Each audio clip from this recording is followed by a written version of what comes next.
It's the Locked On Flyers podcast for Thursday, March 23rd, your daily dose of Flyers news, analysis, and high quality content that feels oddly strange about facing the Minnesota Wild for the first time in the non Chuck Fletcher era. Yeah, I don't care either way. All right. Well, we are going to get into tonight's matchup, a little NHL news, talk about Nolan Meyer, a goaltender in our system, and answer your mailbag questions. You're Locked On Flyers, your daily podcast on the Philadelphia Flyers. Part of the Locked On Podcast Network, your team every day.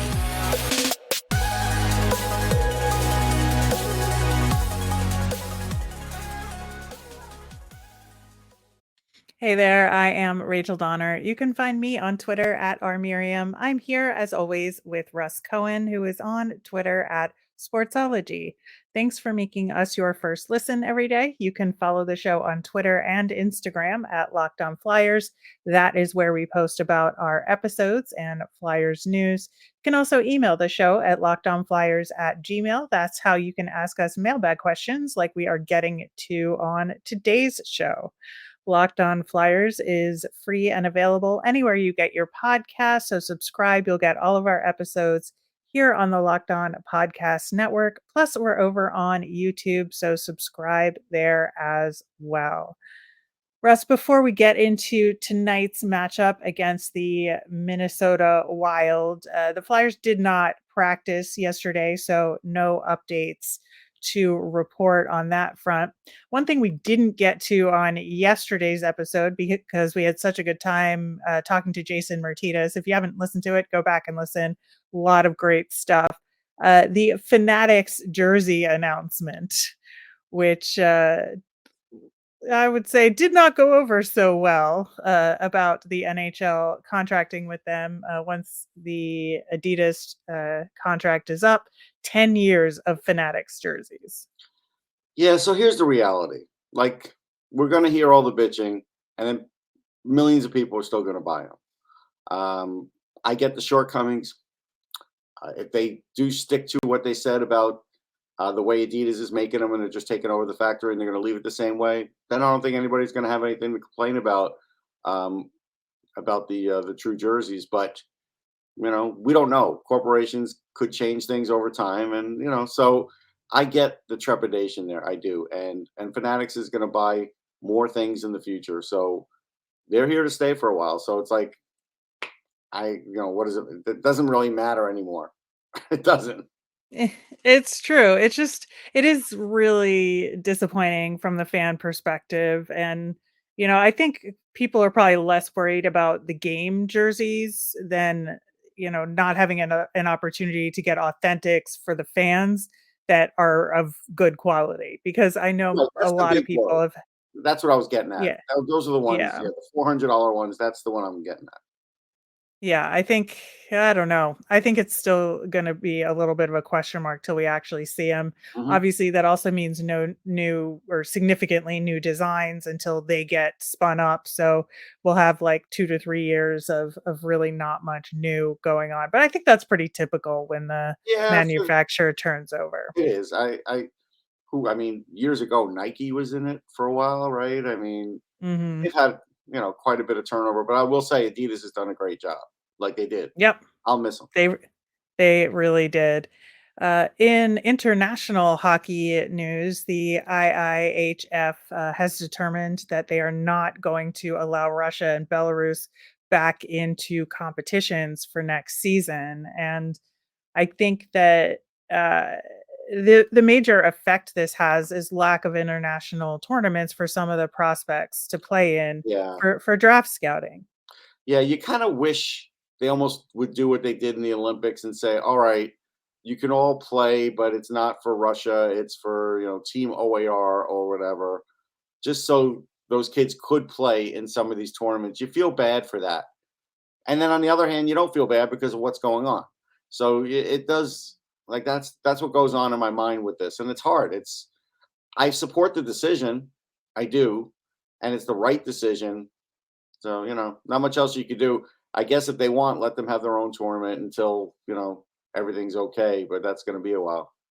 Yeah, and I agree with the decision too in theory, although it hasn't had any effect on what the country does, and obviously I don't think anybody Right. expects that.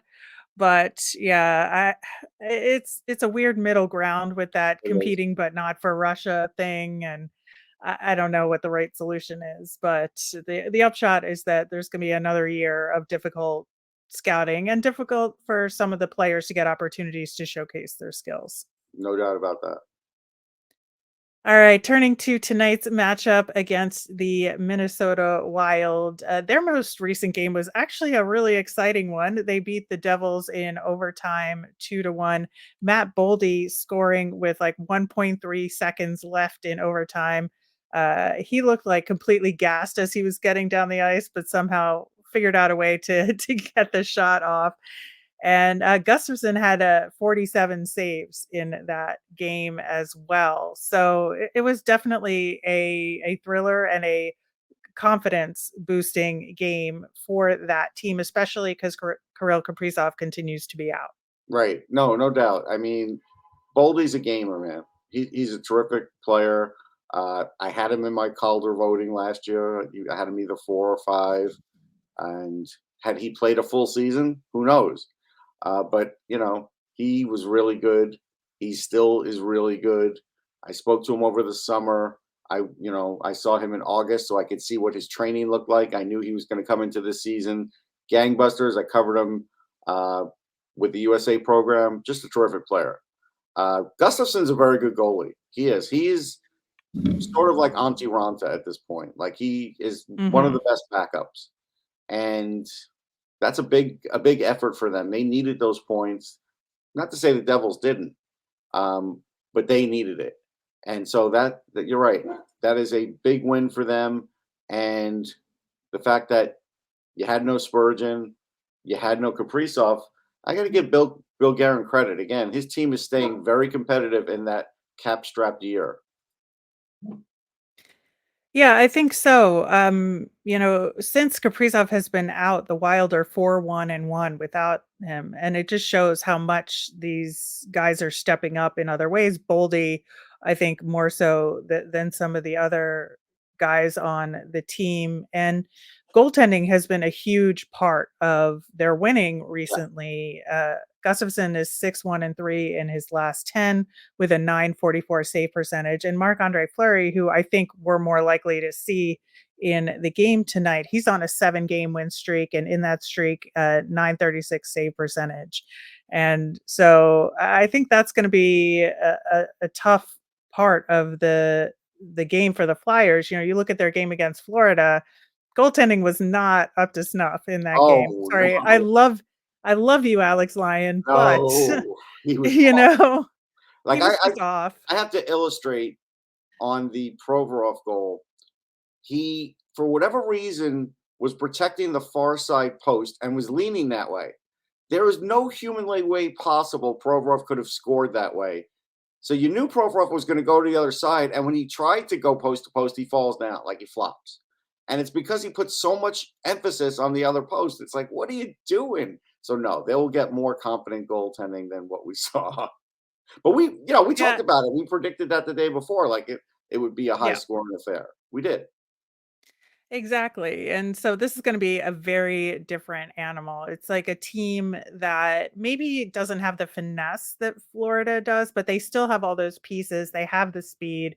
Their defense is probably a little better than Florida's. They'll cycle well. Um, They'll control the puck well. yeah, yeah, Those are two exactly. things that So give the Flyers trouble.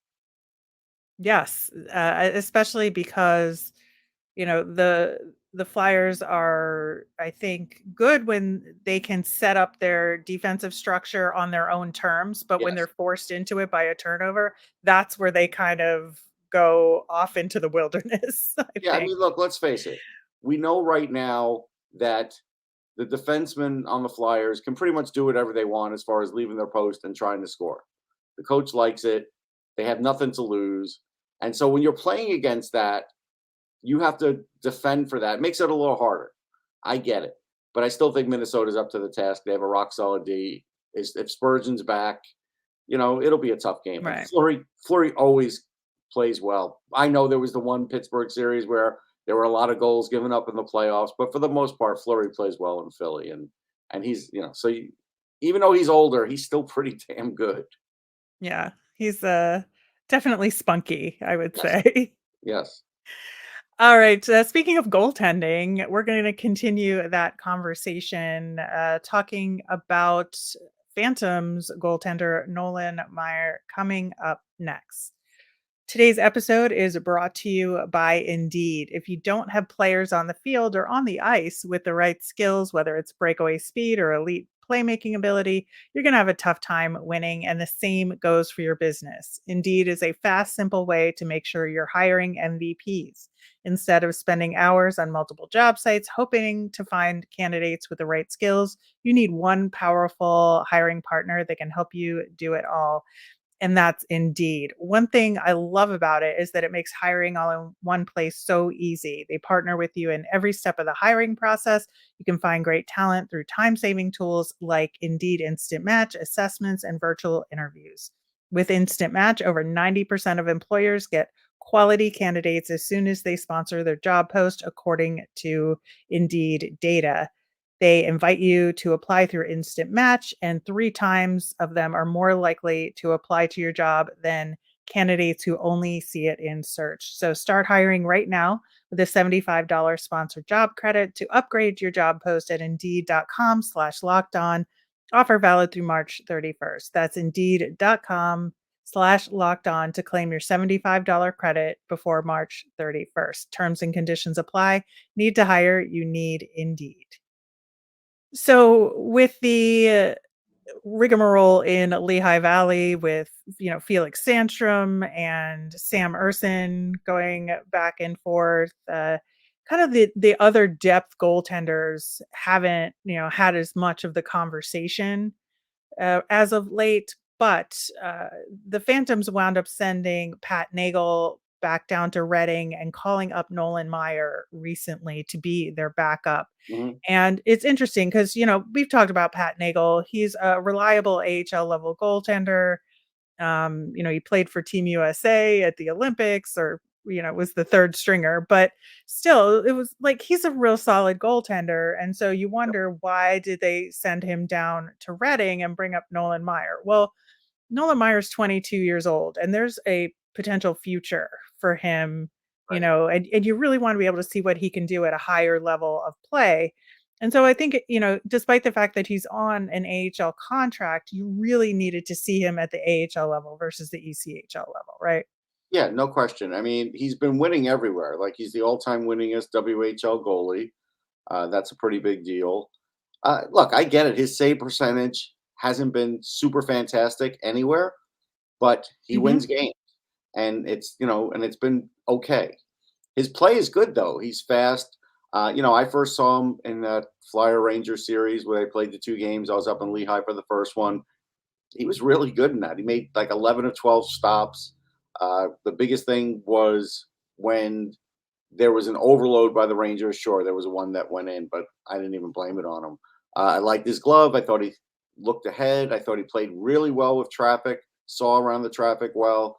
Like this is a guy again who just slipped through the cracks. Could be a very good AHL goalie and maybe could back up some NHL games. And because of his age, goalie is voodoo. You never know. So why wouldn't you try and sign him next year to a 2-year deal? I would, because you don't know. Like sometimes 24, 25 is the age where maybe they make that next jump. And this is a guy who I think is worth keeping in the system, and I think they're doing the right thing. Yeah, he's got 7 games with the Phantoms this season. He's 4-1-2 and 896 save percentage in that stretch, which, isn't like the most impressive thing you're going to No. see. But I think the one thing you have to take into consideration is how they've been using him with the Mhm. Phantoms, and that most of his games have been at the tail end of a full weekend, right? So it's game 3 of a 3-day in a row series. And so the guys in front of him are gassed, right? Right. And so it's a different kind of team in front of him when he's in most of the time. Sometimes he gets in when they have fresh legs, but Most of the time, it's when they're playing tired in back-to-back or back-to-back-to-back games. And so I think, he comes into those situations having to do a lot of really difficult work and has been largely successful. I think, it's he does let in some goals, but I think he also gets screened a lot um, Yeah. in watching some of his games. And I do think it is the absolute right move to have called him up and just to see what he can do and see if you really do want to maybe give him a two-way contract moving forward, or you just want to give him another AHL deal and see where it goes. But I think the Phantoms and the Flyers organization as a whole would be missing out if they didn't keep him around. Yeah, I think at the very least you give him an AHL, but if you have to give him a two-way, I do it. Because again, there is something here, and that's what you have to explore. And look, no offense to Pat Nagel, he's had a good run. He can maybe play for somebody else, but this kind of goes along with what the Flyers want to do. Younger guy, growing with the franchise, give him a go. Because again, Felix Sandstrom's going to be in his last year. You don't know what's going to happen. Maybe he even gets traded, at the draft or over the summer. So there's an opportunity here for Maier, and I think they should go with it because I do think there's something there. And again, with goalies, it's hard to tell, but everything from his time in juniors to now points to the fact that he's getting better and he's a competent goalie. Yeah, and having seen him also at development camp, or not development camp, but he was at rookie camp.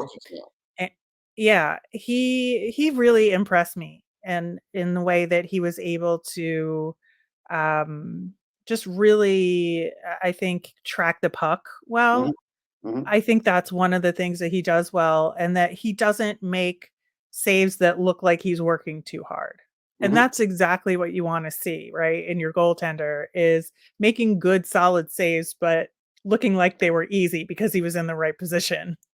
Yeah, And I mean, I think for the most part, Nolan does that. he does. He's not 6'2" or 6'3". He's 6 foot, but you don't really think of it as a negative for him. I think you can still play at 6 feet at this level. It's hard when you're under six. Like it's hard. UC Saros is about the only guy. So, and Right. I don't even love UC Saros, but that's a whole other show. But he's had good years. With this guy, yeah, he's 6 foot. He's athletic. He's got youth on his side. What's not to like? That's what I say. There's you like it. Yeah, I understand what the Phantoms are doing right now because they wanna give Sam Ersson all the key starts, Hmm. because that's important too, and don't get me wrong, I just would have liked to have seen them give Nolan Meyer a start this past week, Yeah, me too. um, even though they did alternate days with, days off in between the games. I just think it's important to keep guys like Nolan Meyer fresh, and Urson was struggling, and so you give him 2 shots, but then maybe give the 3rd game to Nolan and see where he goes. But, yeah, I do think he could be an important part of the Flyers' organizational goalie depth, and, Hmm. when you have a guy like that, it makes it so you have just this extra layer of confidence, which I think is important. Yeah, you found them. Now don't lose them. Like keep them in the fold. That should be a big Yeah, thing. Keep them in the fold when this season ends. Go to them and keep them in there. yep, absolutely. Well, we have a bunch of your mailbag questions to answer. There's some real good ones in this week's batch, so we will get to that coming up next. The midway point of the NBA season's here, and now's the perfect time to download FanDuel, America's #1 sports book.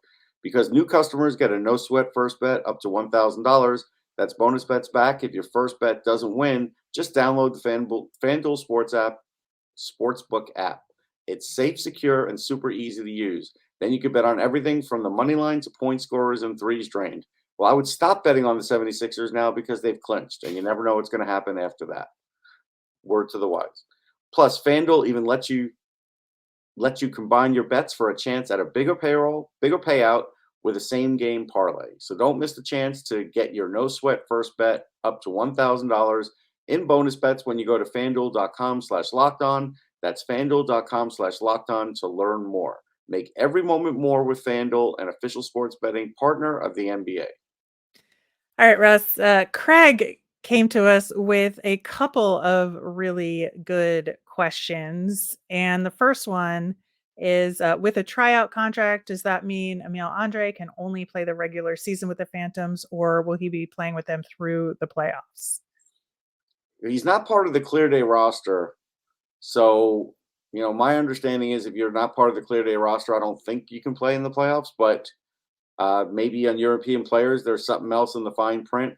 Can't tell you 100%, but clearly he just needs to play. So I'm hoping he can. Yep. And maybe there's something with being a European player that lets him. Wouldn't shock me. I just don't know definitively. Yeah, it's hard to find the detail on those specifics of the rules, but I would think he would be able to because he signed later, relative to the European League ending Yeah. date. Craig's other question is about Jay O'Brien, and I know we've kind of harped on this, but it is a good question.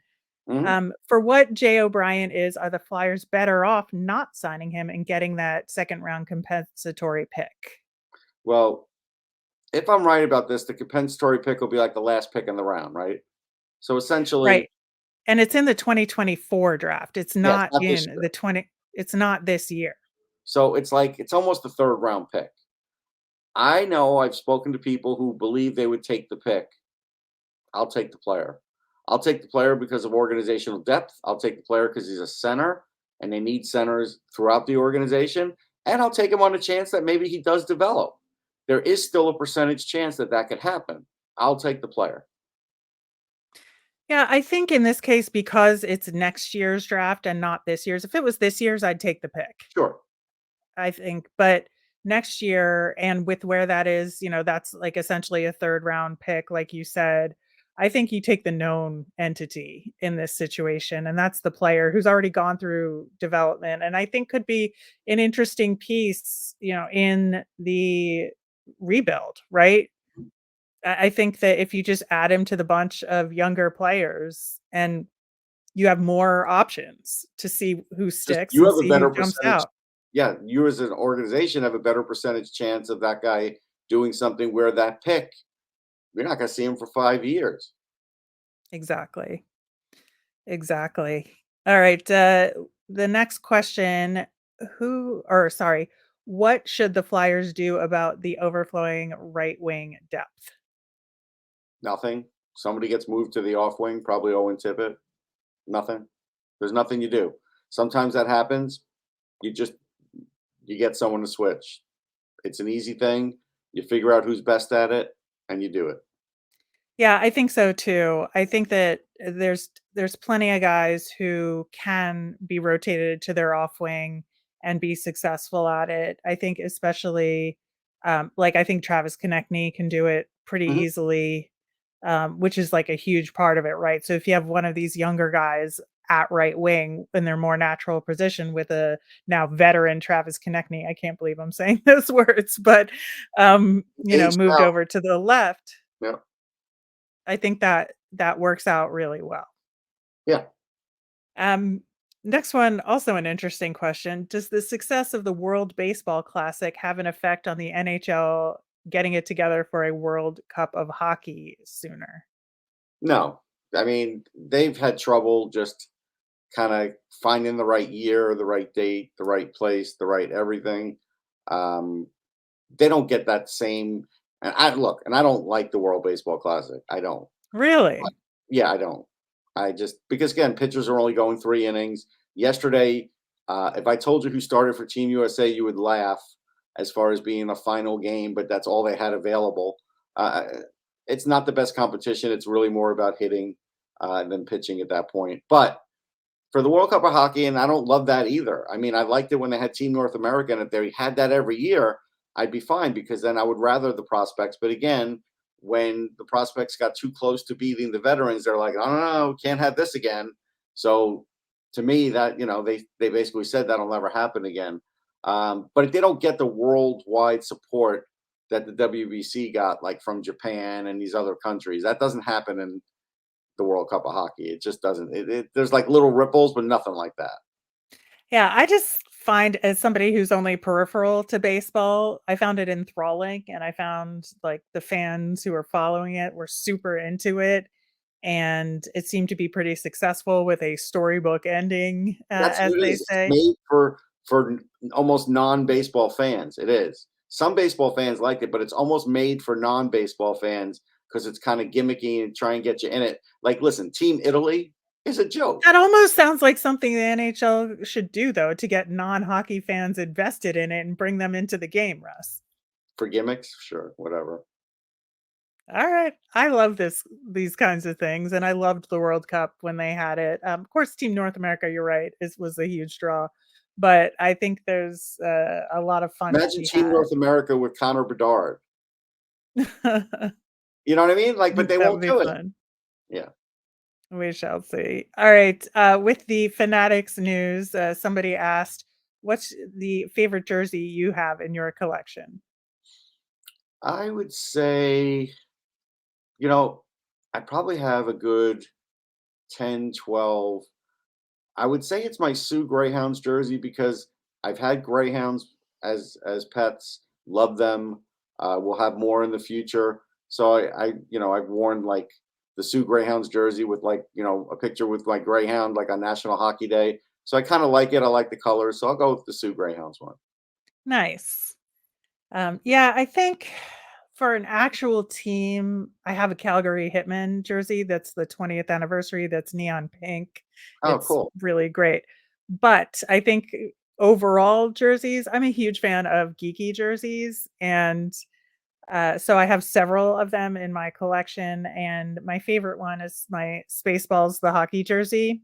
Oh, I like it. And yeah, it's really good. It's just the black and white, like in the gift shop in the movie. And but I had it specially made. You can get like custom name and number on their jerseys. And so I ordered it with a jersey that's number 45. And then I put in the nameplate 1, 2, 3. So it says 1, 2, 3, 4, 5 on the I back, like like it. like the luggage combination in the Yeah. movie. It's great. Inside joke. If you haven't seen Spaceballs, you should go see it. It's See it. It's hilarious. But, anyway, that is my overall favorite jersey I have in my collection. All right, wrapping up with our Flyers fun thing. The Flyers put together a fun little TikTok about Owen Tippett's hat trick that he scored. It's a nice way they put it together. It's a really fun video. You should check it out. And I feel like we didn't give enough kudos to Owen Tippett, so here you go. There you go. Uh, Second go around at it. Yep. All right, that will do it for today's show. We will be back again on Friday. We're going to recap the game against the Wild. We've got a matchup against the Red Wings coming up over the weekend. And we'll take a look back at the week that was for the Flyers and see what we learned about this team heading toward the tail end of the season. As a reminder, we always want to hear from you. Send in your mailbag questions via Twitter at Locked On Flyers. You can email us at lockedonflyers@gmail or comment over on YouTube. I'm Rachel. I'm on Twitter at rmiriam. That's RMIRIAM. I'm Russ. I'm at Sportsology, SPORTSOLOGY. Thanks for making Locked On Flyers your first listen today. Now make your next listen Game to Game NHL. It's every moment, every top performance, and every result. Locked On Game to Game covers every game from across the NHL with local analysis that Locked On can deliver. It's on your Locked On NHL feed anywhere you get your podcasts. Have a great day, everyone.